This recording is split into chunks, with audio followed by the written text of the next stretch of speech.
Hello বন্ধুরা, welcome to my channel Nabajagan academy. আমি তোমাদের কৌশিক স্যার। আমি বিগত কয়েকদিন ধরে আমার এই চ্যানেলে কোনো ভিডিও দিতে পারছিলাম না কিছু পারিবারিক কারণে। সেক্ষেত্রে আমি আবার নতুন করে আজকের থেকে ভিডিও দেওয়া শুরু করেছি এবং এখন থেকে তোমরা মাঝে মধ্যে ভিডিওগুলো পেতে থাকবে। আজকে আমরা আলোচনা করব গণিতের একটা গুরুত্বপূর্ণ টপিক, যেটা হচ্ছে তোমাদের গণিতের এই বিভিন্ন টপিকগুলো সমাধানের ক্ষেত্রে কম্পিটিটিভ এক্সামের সেক্ষেত্রে তোমাদেরকে সাহায্য করবে। আজকের টপিকটা হচ্ছে ঘনফল এবং ঘনমূল। এই ঘনফল বা ঘনমূল যে কোনো ব্যাংকিং এক্সাম বা রেলওয়ে এক্সাম বা যে কোনো এক্সামের জন্য বিভিন্ন এক্সামে বিভিন্ন অঙ্কের ক্ষেত্রে হেল্প করবে, যে কোনো অঙ্ক করার ক্ষেত্রে। তো সেক্ষেত্রে চলো তাহলে আজকে শুরু করা যাক, এবং তোমরা ভিডিওটা স্কিপ না করে প্রথম থেকে শেষ অবধি অবশ্যই দেখো, এতে তোমরা তো আজকে চলো শুরু করা যাক। এই ঘনফল কাকে বলে? তা চলো আসা যাক ঘনফল কাকে বলে। বলেছে কোনো সংখ্যাকে পরপর 3 বার যদি গুণ করলে যে সংখ্যা পাবো তাকে বলা হয়ে থাকে সেই সংখ্যার ঘনফল।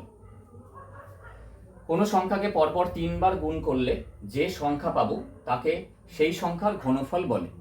সেক্ষেত্রে একটা উদাহরণের মাধ্যমে আমরা এটা বোঝার চেষ্টা করি। যেমন ধরো 2 যদি বলে ঘনফল কত, তাহলে সেক্ষেত্রে এখানে বলা হয়েছে কোনো সংখ্যাকে পরপর 3 বার গুণ করলে। তো কোনো সংখ্যা আমরা ধরলাম 2, সেক্ষেত্রে 2কে 3 বার গুণ করব। 2 গুণ 2 গুণ 2, 3 বার গুণ করে আমরা পাবো হচ্ছে 2 দুগুণে 4 এবং 4 দুগুণে 8। সেক্ষেত্রে এই 8 হলো 2 এর ঘনফল। আবার একইভাবে আরও চলো দুটো উদাহরণ দিয়ে আমরা এই জিনিসটাকে বোঝার চেষ্টা করি। যেমন ধরো 5, সেক্ষেত্রে 5কে আমরা 3 বার গুণ করব। যেমন 5 গুণ 5 গুণ 5, সেক্ষেত্রে হবে 5 5 25 এবং 5 25 125। 5 5 25 এবং 5 25 আবার 125। 5 25 হচ্ছে 125। সেক্ষেত্রে এই 125টা হলো কার ঘনফল? সেক্ষেত্রে হচ্ছে এটা 5-এর ঘনফল। এভাবে তোমরা সহজেই ঘনফল নির্ণয় করতে পারবে। এবারে আসা যাক ঘনমূল কিভাবে নির্ণয় করা হয়। এবার আমরা জানবো ঘনমূল কাকে বলে। ঘনমূল হচ্ছে কোন সংখ্যাকে 3 বার পরপর গুণ করলে উক্ত সংখ্যাকে পাবো তাকে ওই সংখ্যার ঘনমূল বলে। যেমন ধরো 125। 125কে আমরা 125 কোন সংখ্যাকে 3 বার গুণ করে আমরা 125 পেয়েছি, সেটাই হলো আমাদের ঘনমূল। যেমন 125 এবার আমরা উৎপাদকে বিশ্লেষণ করব। যদি উৎপাদকে বিশ্লেষণ করি তাহলে 5 দিয়ে করলে হবে 5 দুগুণে 10, 5 5 25, আবার 5 5 5 25। যেমন ধরো 125কে যদি আমরা উৎপাদকে বিশ্লেষণ করি তাহলে সেক্ষেত্রে পাবো 5 গুণ 5 গুণ 5। অর্থাৎ এই ক্ষেত্রে 125-এর ঘনমূল হবে 5, কারণ 5কে আমরা পরপর 3 বার গুণ করে 125 পেয়েছি।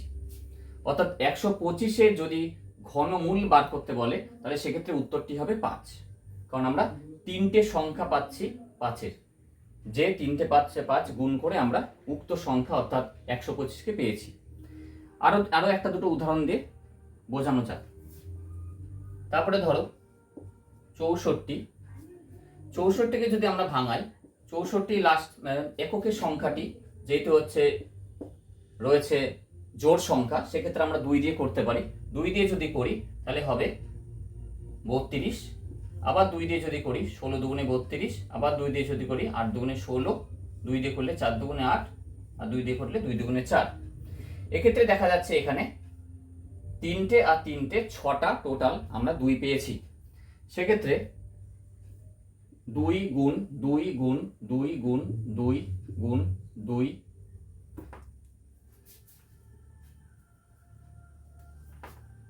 গুণ 2, এটা আমরা লিখতে পারি। এখানে দেখা যাচ্ছে 2-এর আমরা এখানে 3টে জোড়া পেয়েছি। এখানে আমরা 2-এর এখানে দেখা যাচ্ছে 3টে 2 দেখতে পেয়েছি। অর্থাৎ এখান থেকে আমরা একটা 2 বের করতে পারবো রুটের থেকে, কিউব রুটের থেকে, এবং এখান থেকে আবার 3টে 2 পেয়েছি, এর থেকে আমরা আরেকটা 2 বার করতে পারবো। অর্থাৎ এখানে উত্তরটি হবে 2 দুগুণে 4। অর্থাৎ এখানে 64-র ঘনমূল হলো 4। তো এইভাবে আমরা ঘনমূল নির্ণয় করতে পারবো উৎপাদকের বিশ্লেষণের সাহায্যে। এবার আমরা দেখব 1 থেকে 20 পর্যন্ত কিছু কিছু সংখ্যার ঘনফল। যেমন ধরো 1, 1-এর কিউব, অর্থাৎ 1কে 3 বার গুণ করলে হবে 1, 2 এর কিউব অর্থাৎ 2কে 3 বার গুণ করলে হবে 8, 3-এর কিউব 3কে 3 বার গুণ করলে হবে 27, 4-এর কিউব 4কে 3 বার গুণ করলে হবে 64, এমন করে 5-এর কিউব 125, 6-এর কিউব 216, 7-এর কিউব 343 343, 8-এর কিউব 512, 9-এর কিউব 729, 10-এর কিউব 1000, 11-ওর কিউব 1331 অর্থাৎ 1331, 12-ওর কিউব 1728 অর্থাৎ 1728, 13-ওর কিউব 1297 অর্থাৎ 2197, 14-ওর কিউব 2744 অর্থাৎ 2744, 15-ওর কিউব 3375 অর্থাৎ 3375, 16-ওর কিউব 4096 অর্থাৎ 4096, 17-ওর কিউব 4913 অর্থাৎ 4913, 18-ওর কিউব 5832 অর্থাৎ 5832, 19-এর কিউব 6859 আর 20-র কিউব 8000। এই 1 থেকে 20 অবধি ঘনফল তোমরা মুখস্থ রাখবে, তাতে তোমাদের যে কোনো কম্পিটিটিভ এক্সামে তোমাদের খুবই হেল্প করবে। সেক্ষেত্রে এখানে দেখো, এখন যদি বলে পূর্ণ ঘন সংখ্যা, এখানে দেখো 1 হচ্ছে একটা পূর্ণ ঘন সংখ্যা, আবার 8 একটা পূর্ণ ঘন সংখ্যা। কিন্তু দেখো 1 থেকে 8-এর মাঝখানে 2 আছে, 3 আছে, 4 আছে, 5 আছে, 6 আছে, 7 আছে। এই সংখ্যাগুলো কিন্তু পূর্ণ ঘন সংখ্যা নয়। অর্থাৎ কোনো সংখ্যায় 3 বার গুণ করে না আমরা 2 পাবো, 3 পাবো, না 4, 5, 6, 7 কিছু পাবো। অর্থাৎ এগুলি পূর্ণ ঘন সংখ্যা নয়। কিন্তু 1 পূর্ণ ঘন সংখ্যা, 8 পূর্ণ ঘন সংখ্যা, 27 তেমন করে পূর্ণ ঘন সংখ্যা। তো সেক্ষেত্রে এই 1 থেকে 20 অবধি অবশ্যই তোমরা সংখ্যাগুলির ঘনফল অবশ্যই তোমরা মুখস্থ রাখবে। এবার আমরা শিখব ট্রিক্সের মাধ্যমে কিভাবে ঘনমূল নির্ণয় করতে হয়। তা চলো দেখা যাক। অবধি কিউব যদি তোমরা মুখস্থ রাখতে পারো, তাহলে সেক্ষেত্রে যে কোনো অঙ্কের ক্ষেত্রে এবং কিছু কিছু জিআই এর ক্ষেত্রে তোমাদের সুবিধা হবে। এবার দেখো হচ্ছে পূর্ণ ঘন সংখ্যা যদি বলে, সেক্ষেত্রে দেখো 1 আর 2 তো পরপর সংখ্যা, কিন্তু দেখা গেল 1 হচ্ছে পূর্ণ ঘন সংখ্যা, এরপরে আবার 1-এর পরে পূর্ণ ঘন সংখ্যা হচ্ছে 8, যেটা হলো 2-এর কিউব।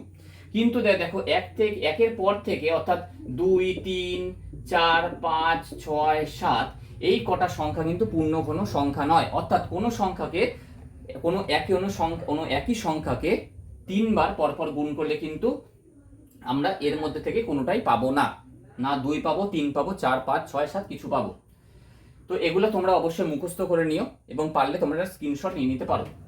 এবার আমরা শিখবো বিভিন্ন ট্রিক্সের মাধ্যমে। এবার আমরা শিখবো হচ্ছে একটা সহজ ট্রিক্সের মাধ্যমে কিভাবে ঘনমূল নির্ণয় করা যায়, যা তোমাদের অনেকটাই সময় বাঁচাবে পরীক্ষার ক্ষেত্রে। যেমন ধরো প্রথম সংখ্যা আছে 314432। এবার একটা কথা এখানে তোমাদের বলে রাখি, যেমন ধরো এই যে শেষের দিকে যে সংখ্যাগুলো আছে সেগুলোকে আমরা বলি এককের সংখ্যা। অর্থাৎ দেখো 3, 1, 4, 4, 3, 2 এখানে এই একটা সংখ্যা দেওয়া রয়েছে যার আমাদের ঘনমূল নির্ণয় করতে বলেছে। এবার এখানে শেষের দিকে যদি আমরা এই শেষের যে সংখ্যাটা 2 আছে সেটি হলো এককের সংখ্যা, তার আগে একটা দশক, তারপরে শতক, এরকম করে পরপর সংখ্যাগুলো চলতে থাকবে। এই যে আমাদের এককের সংখ্যা এখানে 2 আছে, সেরকম ভাবে এখানে এককের সংখ্যা এই 2 নম্বর অঙ্কের ক্ষেত্রে দেখো হচ্ছে এককের সংখ্যা 9, এটার এককের সংখ্যা 8, এটার এককের সংখ্যা 6, 7 দাগের এককের সংখ্যা 3, এরকম এককের সংখ্যাগুলো রয়েছে। তোমরা একটা জিনিস মনে রাখবে যে এককের সংখ্যা অর্থাৎ এককে কোনো সংখ্যার এককের সংখ্যা যদি 2 হয় তাহলে হবে ঘনমূলেরও এককের সংখ্যা হবে 8। আবার দেখো, আবার কোনো সংখ্যার শেষের সংখ্যা যদি 8 হয় অর্থাৎ এককের সংখ্যা যদি 8 হয়, সেক্ষেত্রে ঘনমূলের এককের সংখ্যা হবে 2। এবং 7, কোনো সংখ্যার যদি হচ্ছে এককের সংখ্যা 7 হয়, যেমন ধরো হচ্ছে 7 এখানে নেই, যেমন ধরো এখানে এককের সংখ্যা, ধরো এই সংখ্যাটি হলো 2352637, এখানে দেখো এককের সংখ্যা হচ্ছে 7। অর্থাৎ কোনো সংখ্যার এককের সংখ্যা যদি 7 হয় তাহলে ঘনমূলের ক্ষেত্রে এককের সংখ্যাটি হবে 3। আবার কোনো সংখ্যার এককের সংখ্যা যদি 3 হয় তাহলে ঘনমূলের এককের সংখ্যাটি হবে তখন 7।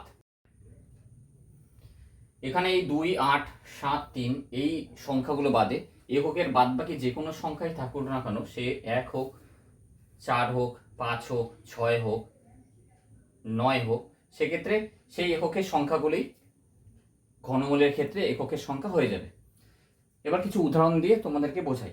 যেমন ধরো এখানে আছে 314432 এবং এক্ষেত্রে আমরা ঘনমূল কিভাবে নির্ণয় করব সেটার জন্যে আমাদের যে শেষে যে সংখ্যা রয়েছে 432 এটাকে আমরা ঘিরে দেবো।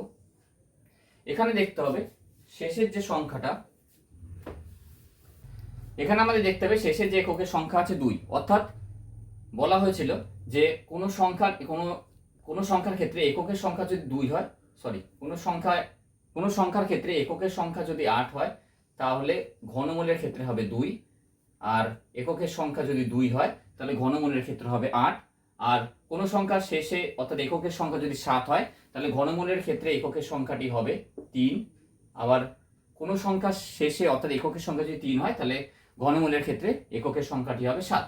তো এখানে যেহেতু হচ্ছে এককের সংখ্যা 2 হচ্ছে, তো সেক্ষেত্রে আমাদের ঘনমূলের এককের সংখ্যাটি হবে 8।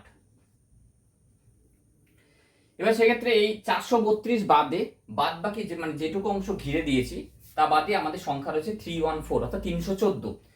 এখানে দেখো 1 থেকে 20 পর্যন্ত যে ঘন ফলের সংখ্যাগুলো লেখা হয়েছে তার মধ্যে দেখতে হবে 314 কোন কোন সংখ্যার মাঝে মধ্যবর্তী সংখ্যা বা কোন কোন সংখ্যার মাঝখানে রয়েছে বা কোন কোন সংখ্যার মাঝে আমরা 314 সংখ্যাকে খুঁজে পাই। অর্থাৎ 314 থেকে ছোট এবং সংখ্যা এবং 314 কাছাকাছি বড় কোনো সংখ্যা আমাদের দেখতে হবে এর মধ্যে থেকে। এই 314 ধরো 216 এবং 343 এই দুটো সংখ্যার মাঝখানে কোনো একটা জায়গায় আমাদের 314 সংখ্যাটি রয়েছে।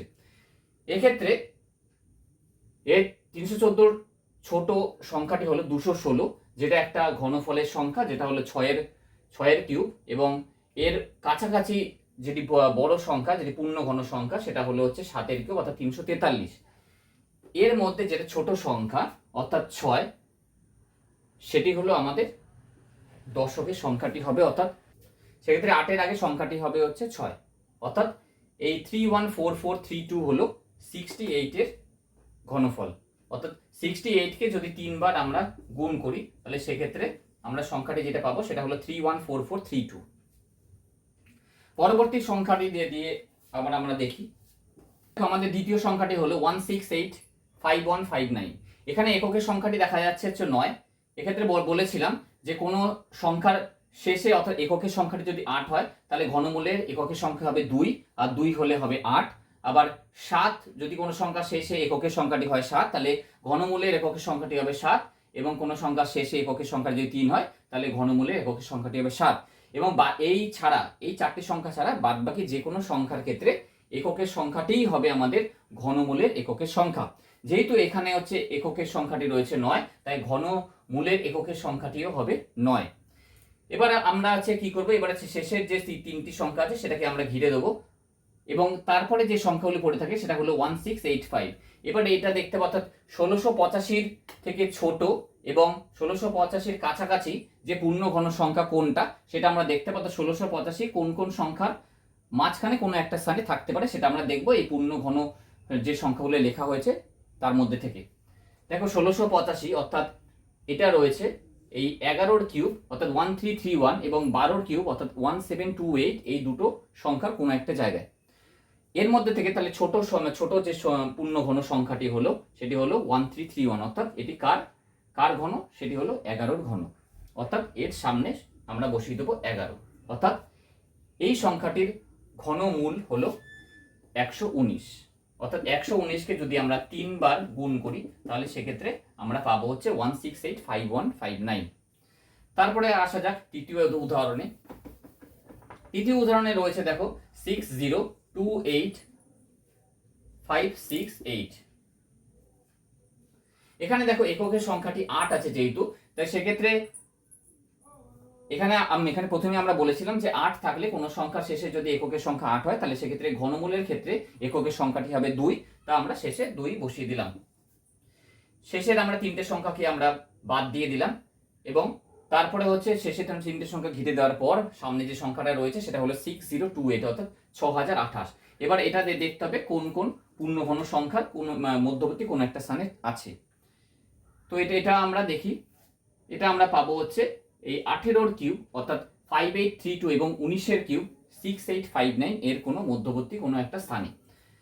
তাহলে এর মধ্যে ছোট সংখ্যাটি হলো, ছোট পূর্ণঘন সংখ্যাটি হলো 18 কিউব, যেটা হলো 5832। এটা কার কিউব? এটা হলো 18 কিউব।